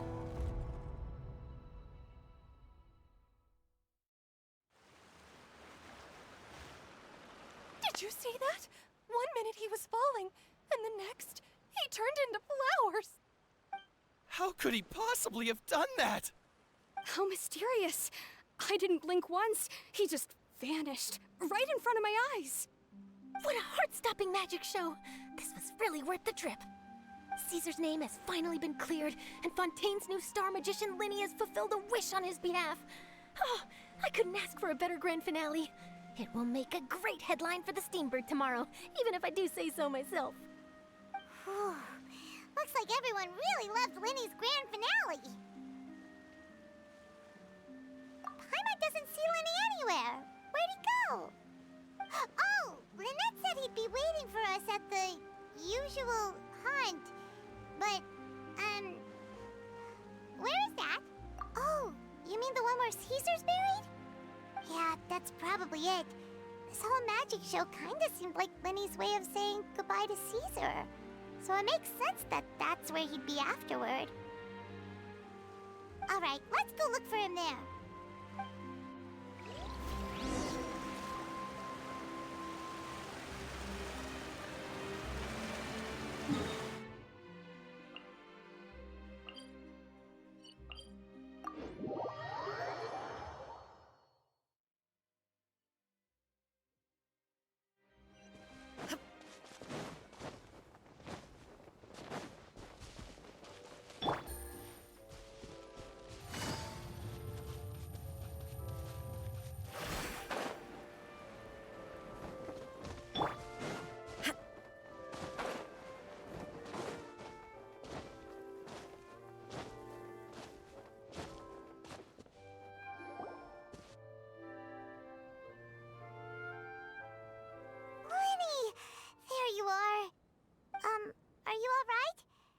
Paimon was scared to death when the chain broke, Paimon was sure something had gone horribly wrong.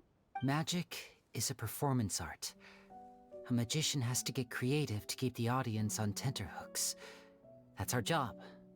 So I tweaked Cesar's original setup a little to keep it fresh. I was honestly a little nervous during the live performance. The thought of falling, suddenly feeling weightless, seeing the sky and the ground spinning and spinning. Sometimes, I can't help but wonder what Cesar thought in those final moments. Did he regret taking Gemma and Lorenzo on? Or did he believe that it was his own slip-up right until the end? You know, Paimon's been wanting to ask you about something ever since we were in Caesar's workshop. You learned magic from Caesar once, didn't you? When was that? After I joined the House of the Hearth. To be honest, Lynette and I had an agenda when we approached him. I told you about my past before, remember? As a young boy, I survived by secretly learning magic from street performers. I'd watch their tricks and try to figure out how they were done. But I quickly realized that observation alone could only get me so far. What I saw was the polished final performance, but the rigorous training they put in behind the scenes remained invisible to me. I needed to learn how to improve my sleight of hand, hone my misdirection skills, and make niftier props. We were gifted enough that we'd made some progress by ourselves, but without proper guidance from a professional magician, we quickly plateaued. So that's why you sought Caesar out? Yes. We figured there was no harm in asking, but it took us by surprise that he was so willing to teach us. In all, we only spent 10 short days together, but he was very good to us. By contrast, we hid so many things from him. For instance, when he asked why I wanted to learn magic, I answered, "It's my passion." But in truth, there was already a lot more to the story by then. After being taken in by an aristocrat for our magic talent, then betrayed soon after, this was no longer about me doing what I loved. What amazed me was how the lie escaped my lips even as I was hesitating over whether to tell him the truth. Trust is a beautiful thing. Sadly, I'd forgotten how to trust by then. Lyney. Still worried about the way I feel? You really are a gentle soul, aren't you? But don't worry, I'm used to it now. From the mansions of the elite to the House of the Hearth, lies and selfishness have followed me and Lynette everywhere we go. After Cesar went on tour, we became busy with our missions. The next we heard of him was that he'd fallen to his death, and was now declared to be the Phantom Weasel. That night, I remembered his smile. But as I lay there, I didn't know what to say to him.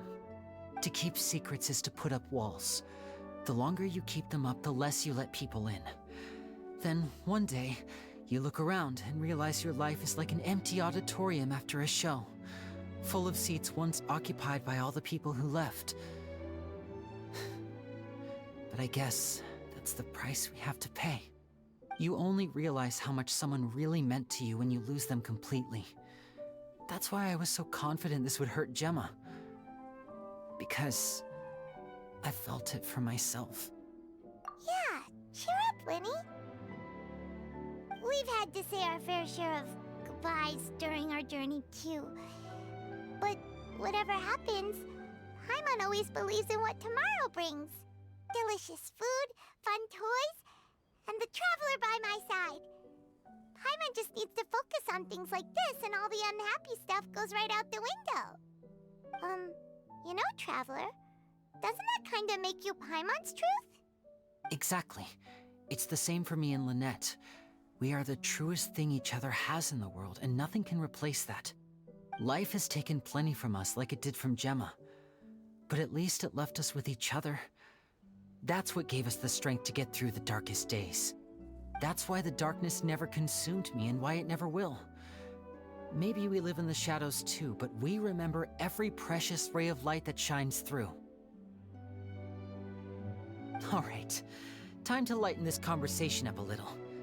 What did you think of the show tonight? Were you happy with it? It was amazing! Paimon just wishes we hadn't been so distracted with the Gemma situation. We spent most of our time in the Opera House just talking and pretty much missed the entire first half of the show. Lyney, could you do just one more trick for us? Whoa, that's a bit of a tall order, I'm afraid. The show's just finished, so my sleeves are decidedly card-free right now. Aw, come on! Surely you can think of something. The Lyney Paimon knows can do anything if he puts his mind to it. Oh, all right then.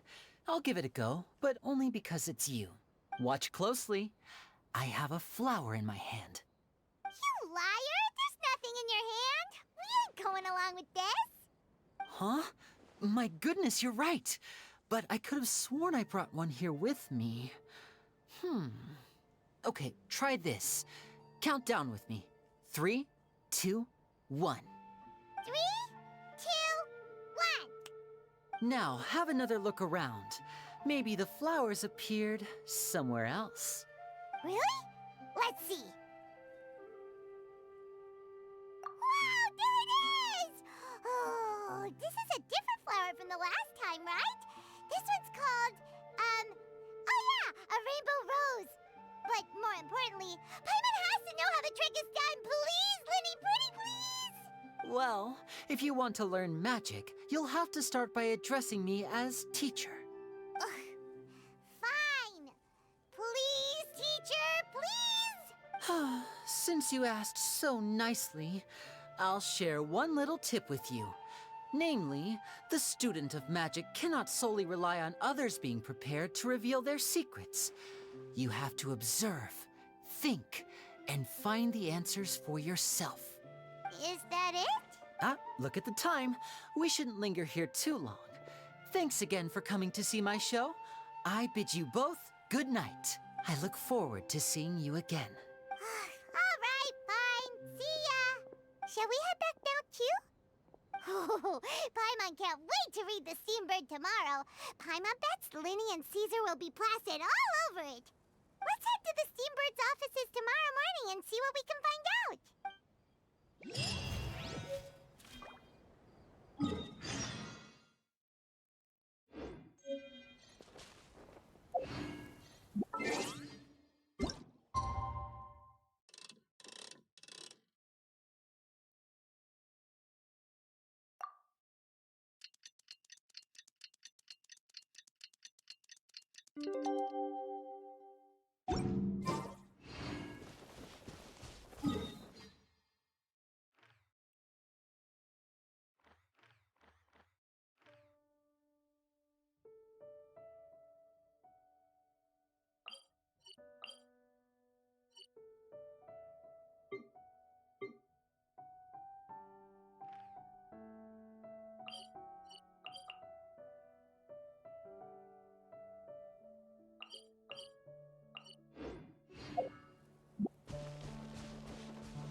All the world holds dear is but a backdrop of constant motion. I stand before it, alone and unchanging. We cannot just rely on the ocean's self-cleaning ability.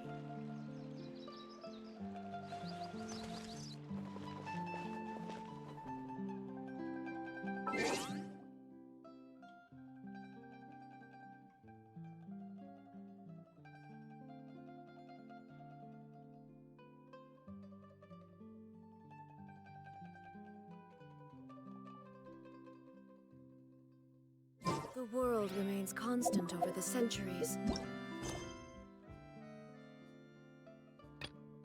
But human life is like the dew at dawn, or a bubble rising through water. Transitory.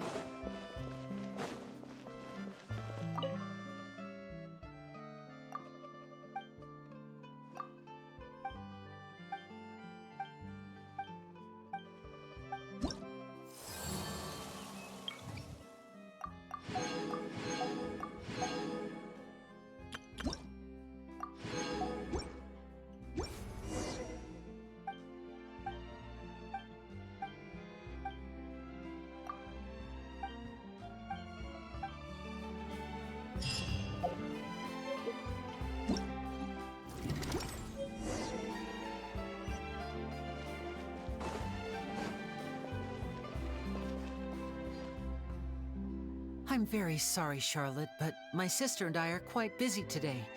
I'm afraid we'll have to decline this interview. Oh, please, Lyney, I'll only take a moment of your time, if you would be so kind. Huh? What's happening here? I spent all night writing my piece about the Phantom Weasel, and it was going to go to print this morning. But just as dawn broke, I suddenly received news that Cesar's fiancée, Gemma, had contacted the guards and confessed to having been the real Phantom Weasel all along. That was quick. Hmm? Too late, bro. That was quick, you say? It sounds like I've got some catching up to do. Please, fill me in. Whoops. Aha! My instincts did not lead me astray. You do have something to hide. Gemma turning herself in must have something to do with Lyney's performance last night. Maybe watching my high-altitude escape trick reminded her of a better time with Caesar, and she could no longer ignore the voice of her conscience. Huh. Okay, then. Wait, no, there must be more to it. If that's all it took for her to have a change of heart, how did it take her 10 whole years? Well... Oh, I remember now! You and Gemma were nowhere to be found after the show. What happened between you? Quickfire question! Where did you all go after the show? Oh, we went to the cemetery and Lyney did a private magic trick just for us. Actually, glad you mentioned it, because that reminds Paimon. Guess what? Lyney started using rainbow roses in his tricks. What? I don't recall ever having received a rainbow rose from you myself. Is this supposed to mean that they're more important to you than your own sister? No, I just, What the... What now? Oh, did Paimon say something wrong again? This is getting pretty awkward. What do we do, Traveler? Seems like this interview wasn't meant to be. Well, never mind. There's always next time. Forgive my persistence, but when there's explosive news waiting to be found, I can't turn away. The news about Gemma has already made waves, and I'll stop at nothing to get to the bottom of it all. Apparently, one of the things she said to the guards was that her final wish is to see Lorenzo one last time. There's clearly a web of complicated relationships there. Can't blame me for being curious. All right, I guess I'll leave you to continue the rest of your conversation in peace. Bye for now.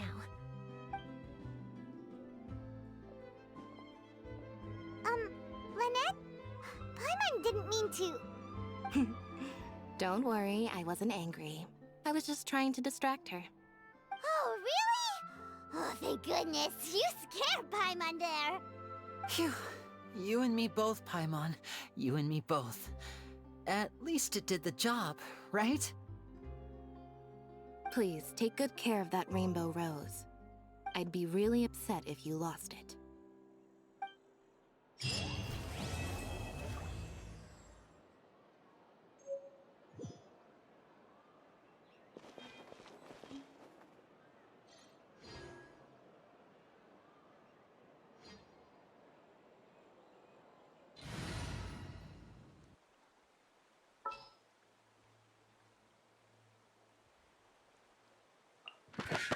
Oh, it's an honor to be here.